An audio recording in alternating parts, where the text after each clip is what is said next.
I saw some of you yesterday, and you're here again, so that's wonderful. Tell your friends for tomorrow and tonight. A few logistics for those of you who weren't here. There's a bathroom. There's 2 bathrooms here. Help yourself to some water and some refreshments. The back table over there. The purpose of these lectures or presentations is to inspire you to share some innovative tools and to have a discussion on the trade-offs and have some dialogue with you following these presentations. This evening will be more of that iterative process again. We'll have some of the information we had from yesterday and then what we gathered today, and we'll share with you some draft concepts to get even more input from the community on this. So I'm going to introduce you to a couple of folks who will be presenting. Stefanos Polyzoidis is the nation's foremost architect and urbanist. He is partner at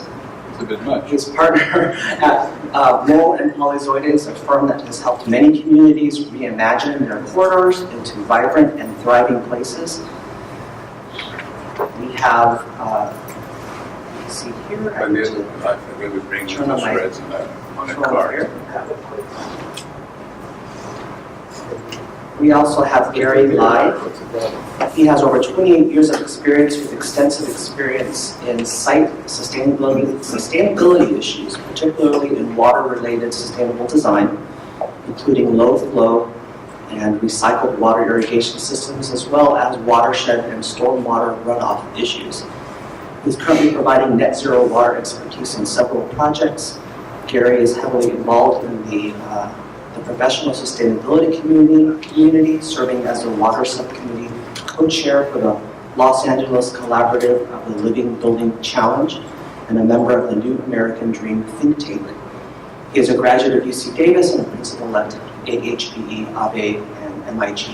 He is a landscape architect who's assisting the city. So these consultants are assisting the city in this process of creating and reimagining a vision for Highway 111. So with that, I'm going to now turn this to Stefanos. Thank you. Thank you, Danny, and good afternoon. I notice there's a couple of you that were not here yesterday. So if you would please, the rest of you, allow us to say a few words about transportation first, reiterating and summarizing yesterday's position so the people who are new might be able to get hold of this set of ideas as well. We'd appreciate that. I'm not going to introduce Gary. He's going to talk to you in 1 second. I just want to point out to you that, as you remember yesterday, we discussed that there are 2 ways of doing urbanism, and they both involve the same ingredients, open space, landscape, parking, traffic, buildings. One of them is strewn across arterial roads and produces the kind of environment we're in, which is an environment of boxes surrounded by cars. And another one produces walkable, mixed-use environments of the kind that we get to by putting cars behind and under buildings, and in garages possibly as well, and which put their emphasis on transactions, multiple transactions, mostly on foot. And I don't think that we're here telling that one kind of environment is worse than another. We're here because the suburban retail world is suffering, is in relative decline because of the onslaught of the retail market attack by internet retailing, and because also everything between Indio and Palm Springs is organized along this kind of suburban pattern with very, very, very minor exceptions. And the fact is that in the rest of Southern California already, the process of turning substantial swaths of one kind of development form into another has begun. This whole charrette and this visioning plan has to do with how to set up a vision and code. So over time we might take some pieces of this swath of land and convert them from one type of development to another. Among other things, by erasing the lines between the existing multiple specific plans and coming up with a single set of standards that might give the place a greater degree of uniformity and a much greater presentation. So the reason why Gary is going to be talking to you is because of all the deficits, of all the living, environmental, and market deficits that the suburban pattern has, the most intense one is its lack of public space. It's a pattern that excludes public space. It's 85% of the project area that we're in the downtown of the city is parking, and the buildings are few and in between. They're planted by simply planting rather randomly the parking lots, and there is no there of the kind that one has in a walkable city and in the form of a square or of a park.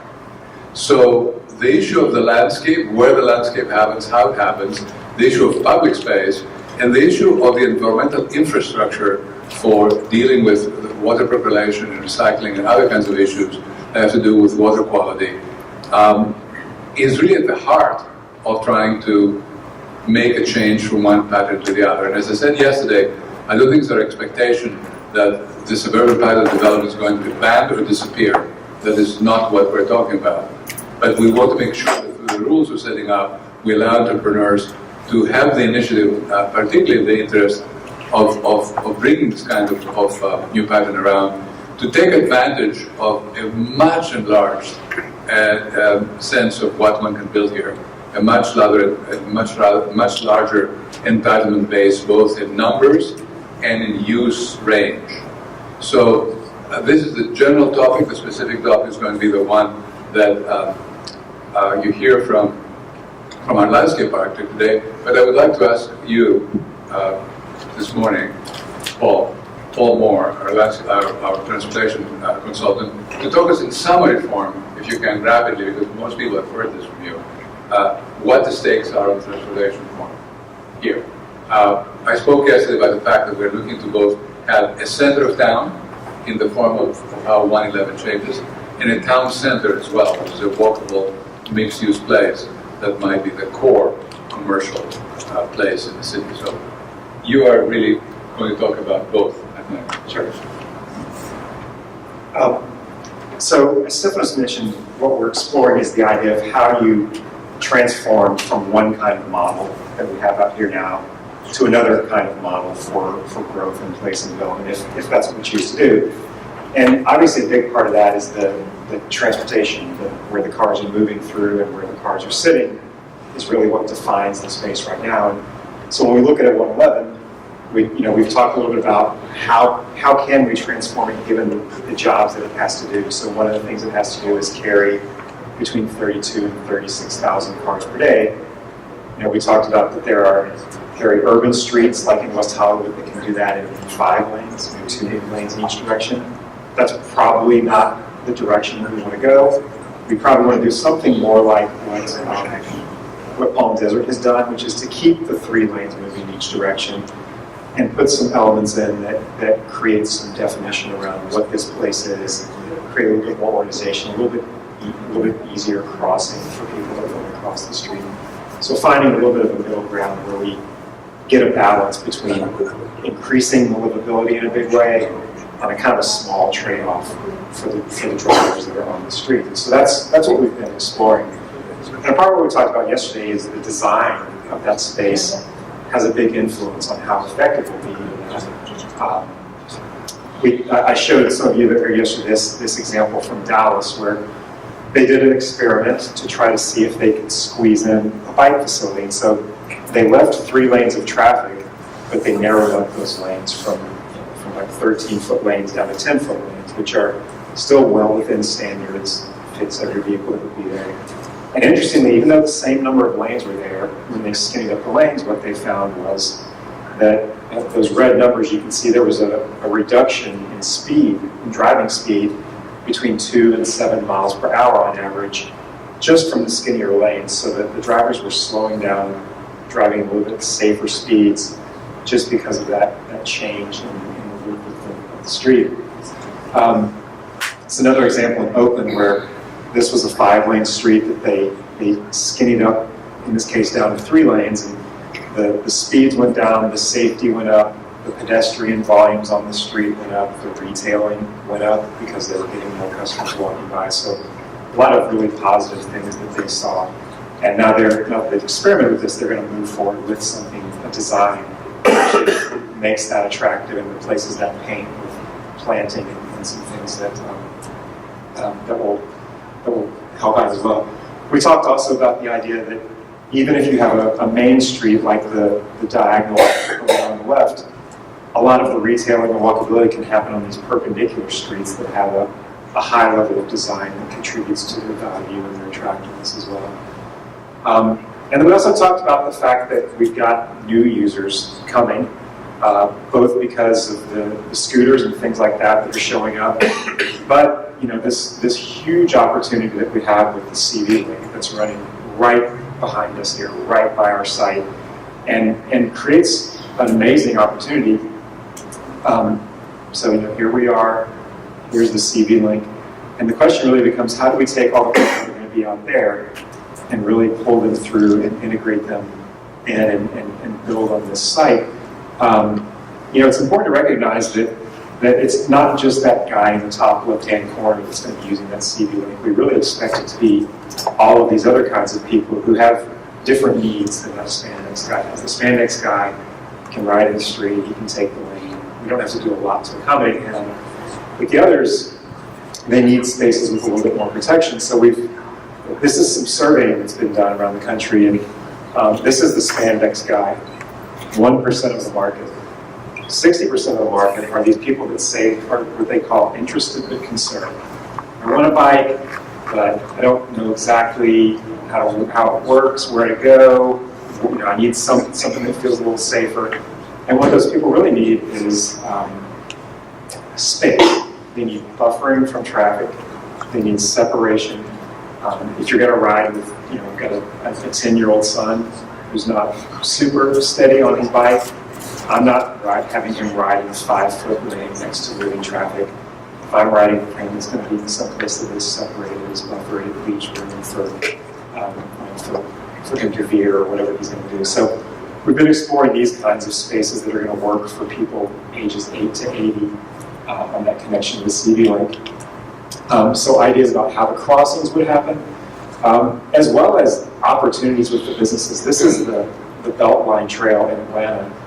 And one of the things that's happened, the trail is really popular, and some of the existing buildings that have their backs to the trail have decided now their backyards are really valuable space to them. Just imagine when we're done, if you want to go out the back door right here, you can see there's a big sort of service lot in the back, and right at the back of that lot you'll see some plantings, which is the edge of that CV link. And so, this empty storefront, once that link is out there, could be a restaurant site that has a back beer garden that can pull people off the trail, it can pull people from the parking lot. It's got 2 sides, really creates a lot of opportunities. So again, that opportunity is really dependent on design and making sure that these things link up, they're attractive and they're visible. So Gary's going to talk a little about how we take these transportation ideas and really make them real in terms of design.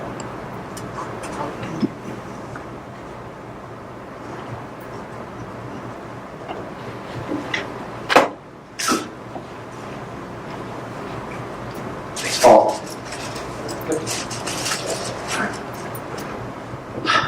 Good afternoon, everybody. I'm Gary.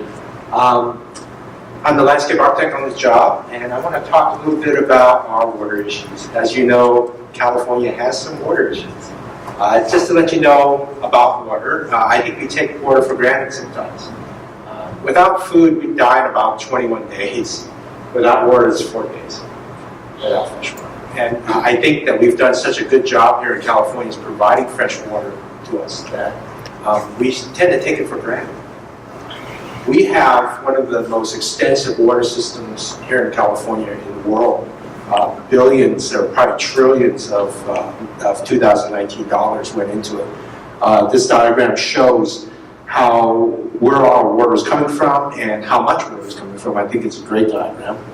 But just to get we have about 200 million acre-feet of water that comes to California. Most of it is stored in the Sierra Nevadas. Of that, 78 million acre feet is runoff water. We use about 42 million acre feet. That's in 2010. And just to give you an idea, our biggest reservoir is Shasta Reservoir. California empties that every 40 days. That's how much water we use in the state. Our population currently is about 39 million and is projected to be about 50 million in 2050. Here in Southern California, 24 million, we project to be up at 34 million by 2050. So, the point being is something's got to give, right? There's not going to be more water than 200 million acre feet. As a matter of fact, there might be less. If you look at this diagram in terms of water use in California, it's a little skewed, but if you look at our area, it's about 810. It's the largest water use in the state per capita. And it's a little unfair because you guys are doing agriculture out here, and the climate is a lot hotter. So, and there's a lot less people. So per capita, but you are using quite a bit of water out here. I remember this in 1976. That kind of dates me. My dad put a brick in the toilet to try to save water. I freaked out as a 10-year-old at the time. But in 2015, in Folsom Lake, we had the same condition. Matter of fact, it was worse. We had a longer drought, and it was a millennial drought. It was the worst drought that we had in 1,200 years. And our friends at Lawrence Livermore Laboratory is thinking that this might be a permanent condition. Climate change is causing that high pressure ridge that we had for the 6 years of our millennial drought that has all of our rain going up and over. They think that might be a permanent condition. So climate change is all about the extremes, extreme drought and extreme rain. And if you look at the past 10 years, it's looking like those models might be correct. Or not. We won't. But we should provide for it. So, the question is landscapes, right? Why are we putting 19th century landscapes around 21st century buildings? So, we're spending all this money, billions of dollars, on zero net energy buildings, solar panels, high-tech installation, high-tech windows, and we wrap it with 19th century landscape. And so this is an English country garden right out of Western Europe, where we get our ideas about what landscape should be, and we put them everywhere. So this is a streetscape, residential streetscape. This happens to be in Roseville, but it could be anywhere in Southern California, anywhere in California. So we're trying to put 19th century landscapes, English country gardens, in this climate. I don't know the wisdom of that, but I do know that if we're running out of water, we should rethink at least some of that. Lawn is great. I'm not an anti-lawn guy, but it should be a functional lawn. This is in San Jose State University. People using it, beautiful. But it's usable. Is that usable? Why do we have that there? So lawns use roughly 1 million gallons per year per acre. Here in the desert, you probably can add 20 or 30% of that. And 50% of our water is due to irrigation inefficiency. So this is a school in the valley that I took that condition probably has been going on for the last 20 years. And in case you get too cocky, this is out in Indian Wells. I just took it this morning. That water that's going into the curb there is, if it's potable water, even if it isn't, doesn't serve anything, right? It just goes right down into that storm drain gutter. So let's talk about streetscapes, which is what we were talking about today.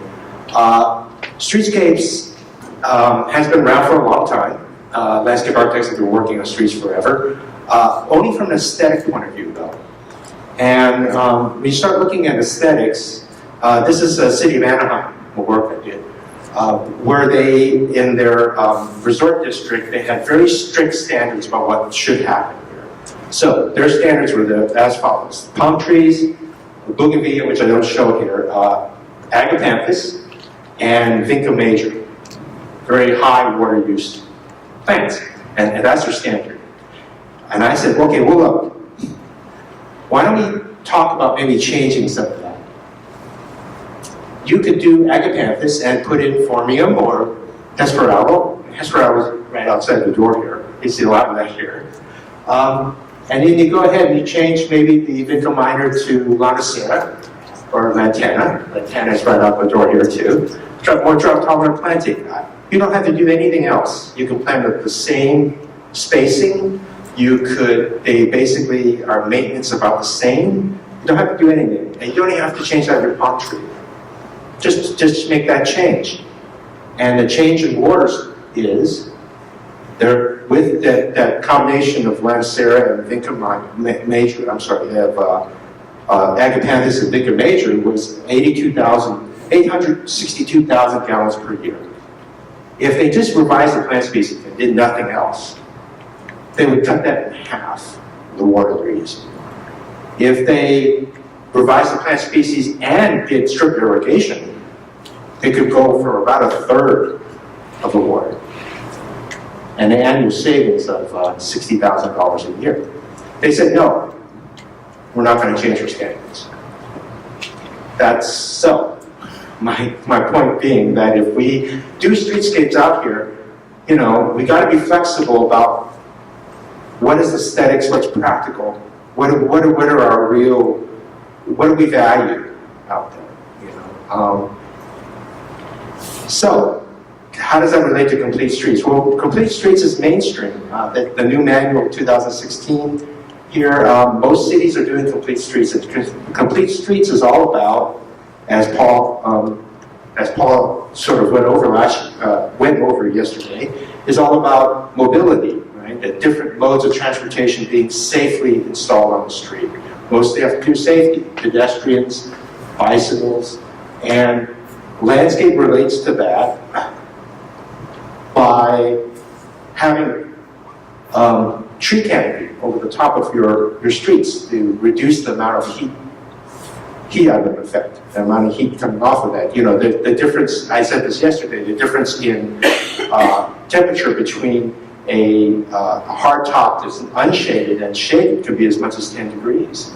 And the thing about that too is at night, your asphalt doesn't cool off at night. And as it gets hotter and hotter and hotter, your city gets hotter and hotter and hotter until the weather actually cools off again. So there are very practical, besides aesthetic reasons why you might want to put landscape on your complete streets. This is a view from in San Jose with a protected bike lane. This is a two-way protected bike lane on a one-way street, and some interesting crossings. I wouldn't necessarily be particularly like this particular crossing, but it gives you some ideas of creativity that you could do to provide safety. This is actually multimodal transit, so that's a light rail system, the VTA in San Jose, and how landscape and trees can be right up next to these things. Actually, on the other side of that is the bus, dedicated bus lane, and the other side of that, right next to it, is the car lane. So multimodal transportation landscape can very much live in the same areas. There's something called green streets. So streets are the window to your cities. Essentially, in terms of public space, they represent the most amount of public space that you're going to see in the city, if you just did it per square footage. And also the amount of paving on your streets. I mean, the streets are all paving. We paved over a lot of our cities, and what does that mean? It means that the natural waterways and the watersheds are, instead of permeating into the ground, are going off somewhere, off-site, are going to, in the case of LA, are going straight into the ocean.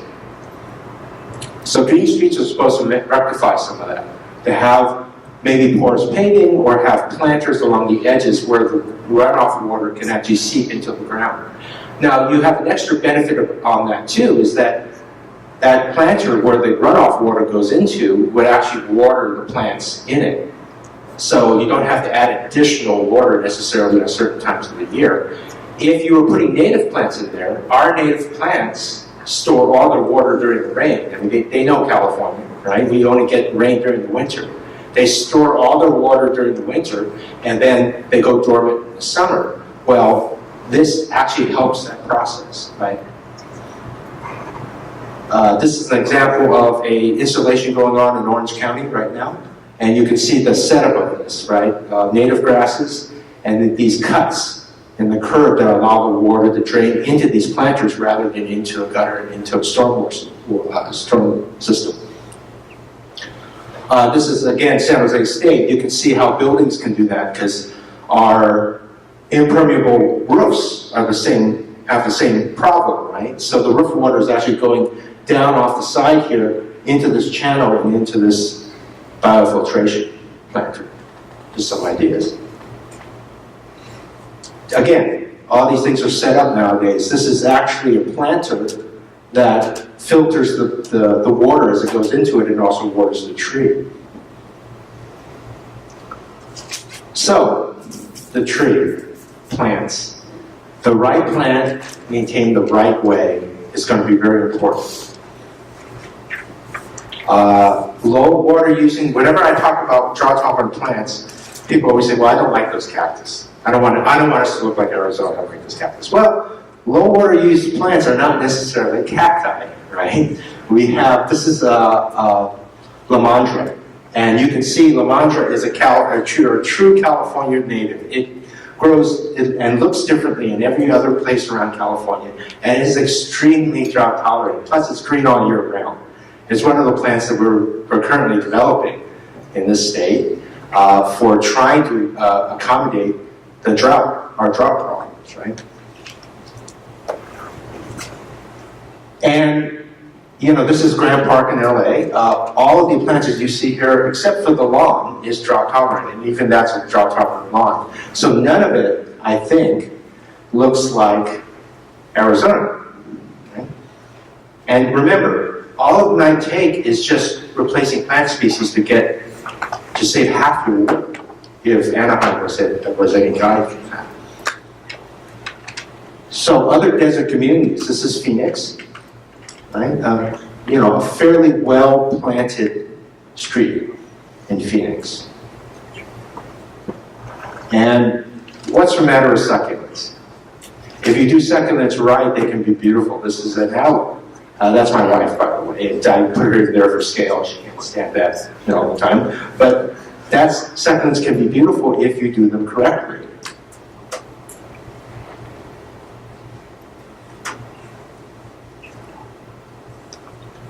Let's talk about trees.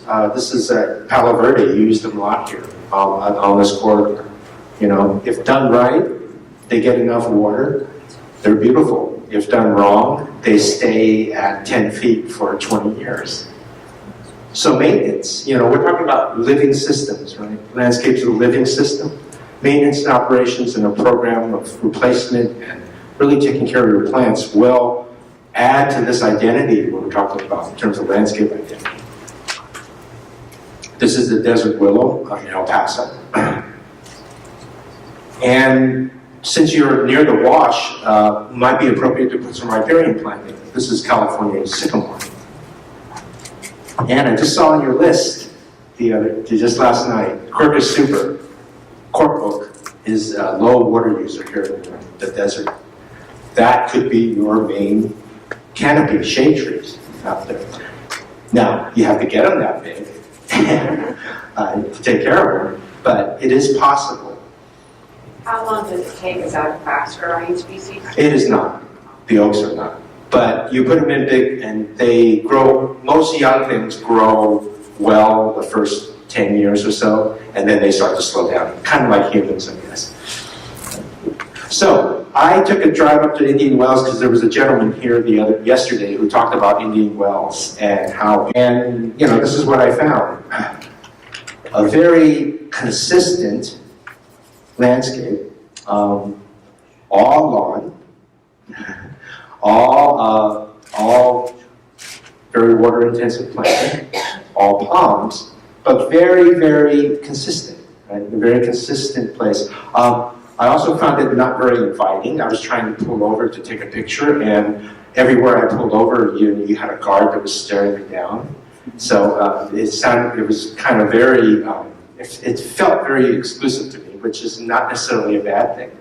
But, you know, the gentleman said that this was beautiful, right? To him, it was beautiful. So as you drive along, you can see the water patterns. This is early in the morning. The irrigation system had just turned off. The pathway is completely wet. The amount of water that they're using there.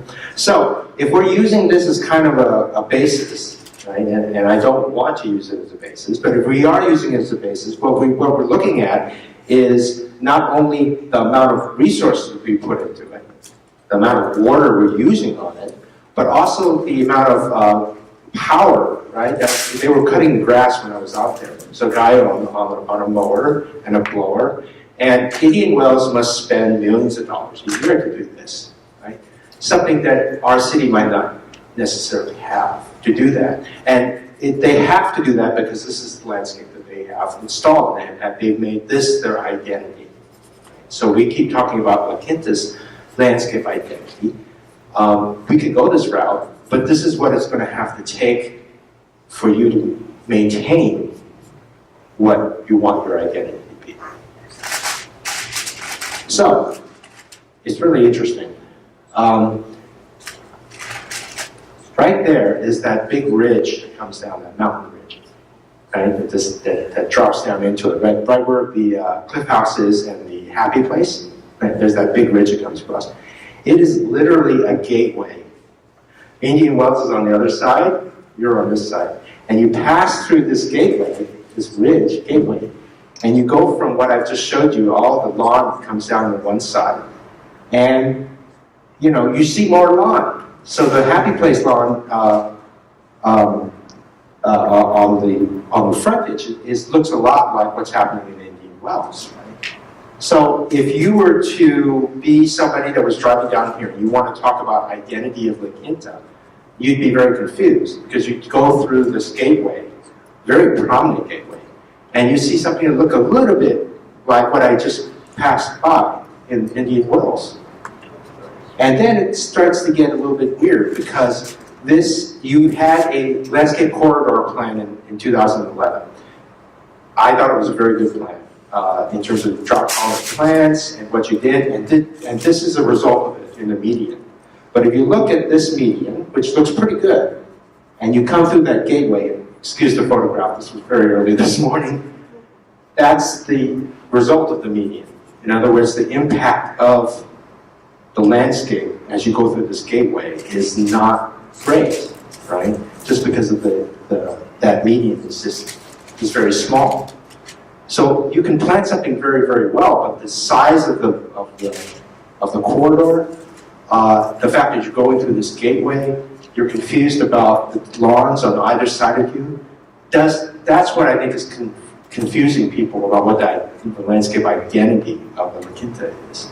And you know, we're going to try to figure out what the better way of doing this is, but it is very interesting also is that, you know, with all of the walls from the gated communities in Indian Wells, as you drive down there, that right-of-way is actually about the same size. I guess it's completely the same size. But it has this feeling of being narrower. When you come out past that gateway, past that mountain ridge, it seems like it opens up. I mean, if you look at this, it looks like it completely opens up. And of course, you're going to step on the gas. Right? So people are accelerating into La Quinta, just from a psychological point of view. Your medians, we're done pretty well. I have some issue with the Italian cypress. They all don't look that great. At 2011, how many years is that? It's 8 years. They should be bigger than that, so they're not getting a lot of water. So I think that in terms of an identity, you needed to talk about something that would be bigger, right? Those Italian cypress, I missed it a couple of times when we drove up and down. So, you know, there might be something to think about in terms of plant species in that case. But there's some maintenance issues. The grass starts to disappear and drought-tolerant planting starts to appear as you drive down the corridor. And it starts to get more and more sparse. So, when you talk about, again, a landscape identity, remember, you've just driven through a mile, whatever it is in Indian Wells, a very consistent landscape, right? Very well-maintained, consistent landscape. You come into the Quinta, you go through this gateway, and it's about the same, and as you drive further and further down, it gets more and more sparse. So, I think that this search for an identity means that you need to stick by it, and it needs to be sort of maintained all the way through the corridor, or else you're going to start losing that idea as we go through. Also, some really interesting maintenance issues is that's a rosemary that's been maintained. So they've come by with clippers and they've cut that poor little bush down to that. Rosemaries are supposed to look like that. That little cube in the center, that's a bottle brush. Granted, a dwarf bottle brush, or a bottle brush. Those trees back there, that's a bottle brush. So the maintenance is important, right? So there is hope. I love this picture because these Palo Verde are happy, and for me, happy trees are like happy like puppies. These trees are happy. They're getting enough water. This is a desert environment.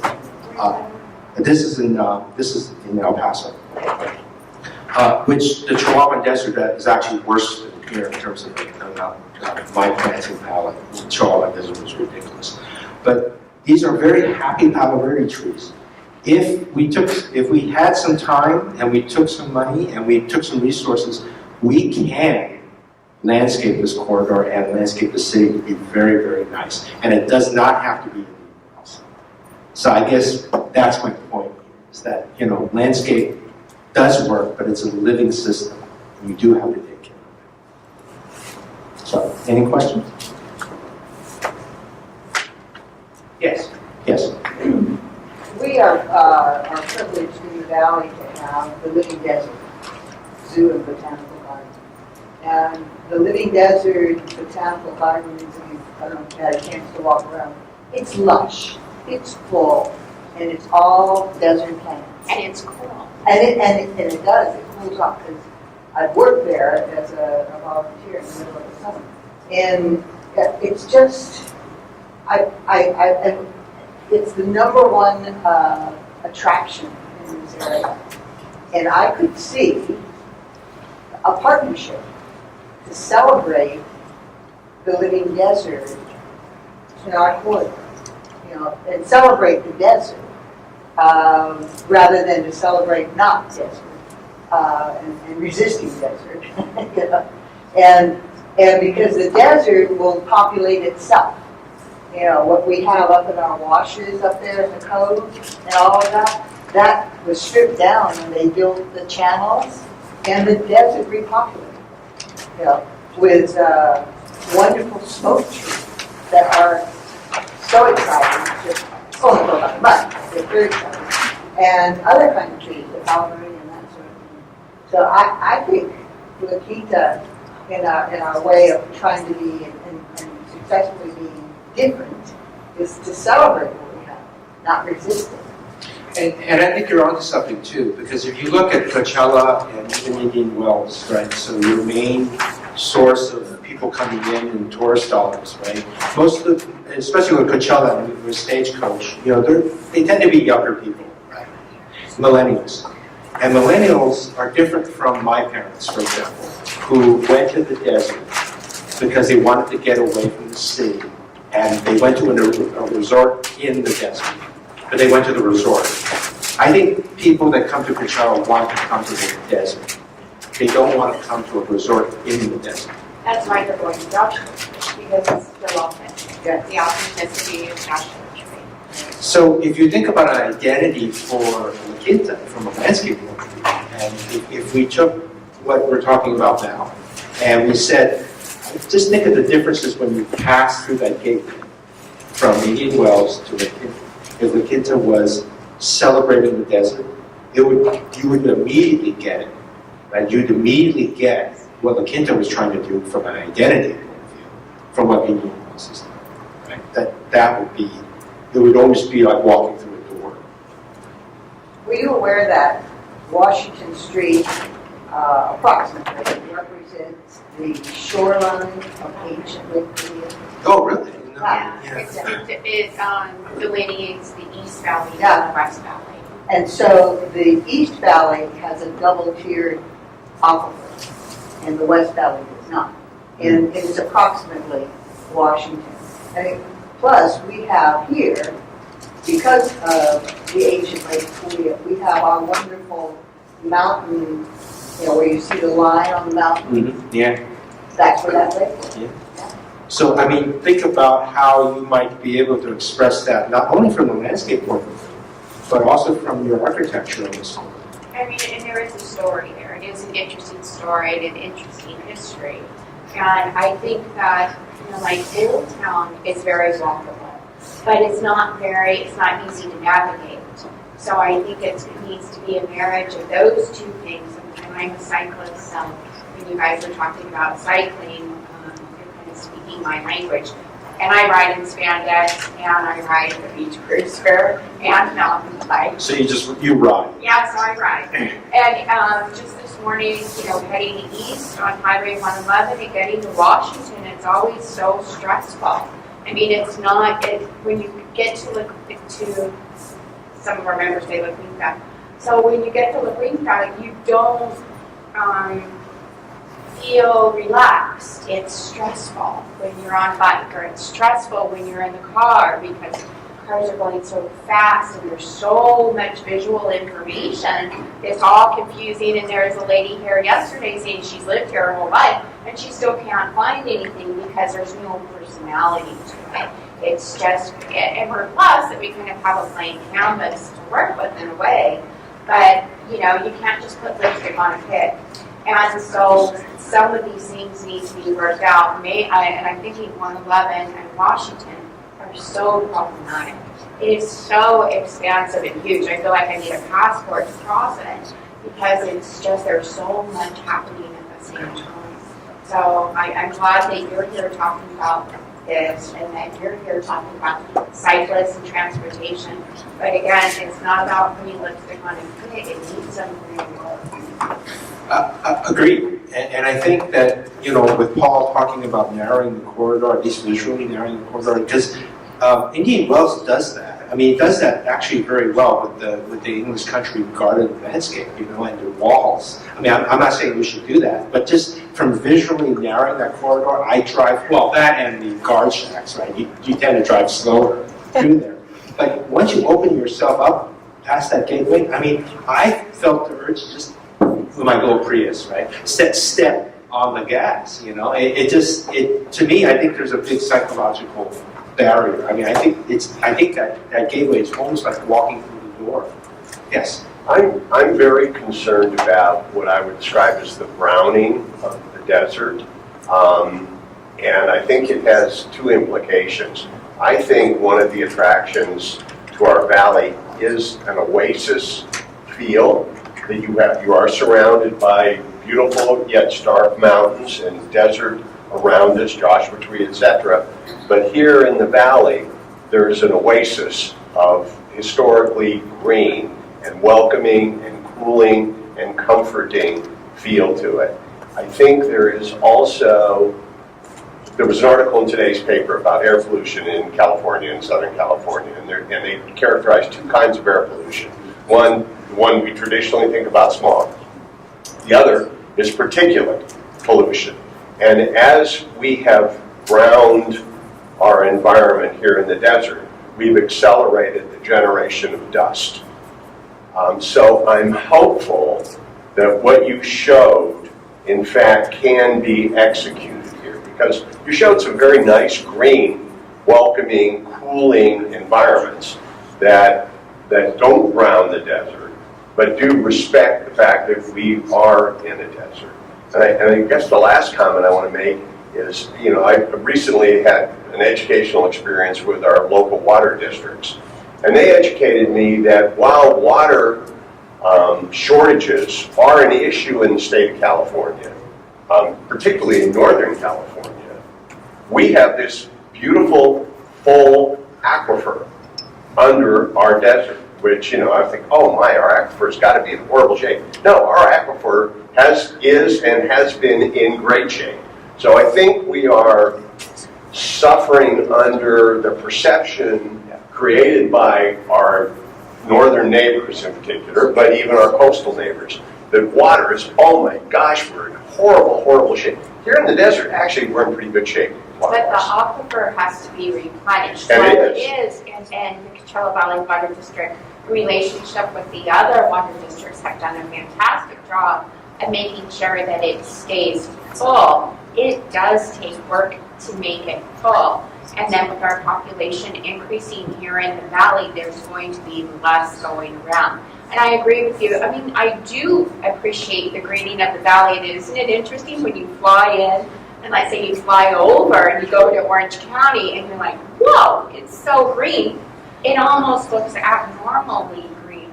And we do have, so many lovely golf courses, and I know, but I think we need to hit a balance of that greenery and getting these indigenous plants that are more water resistant.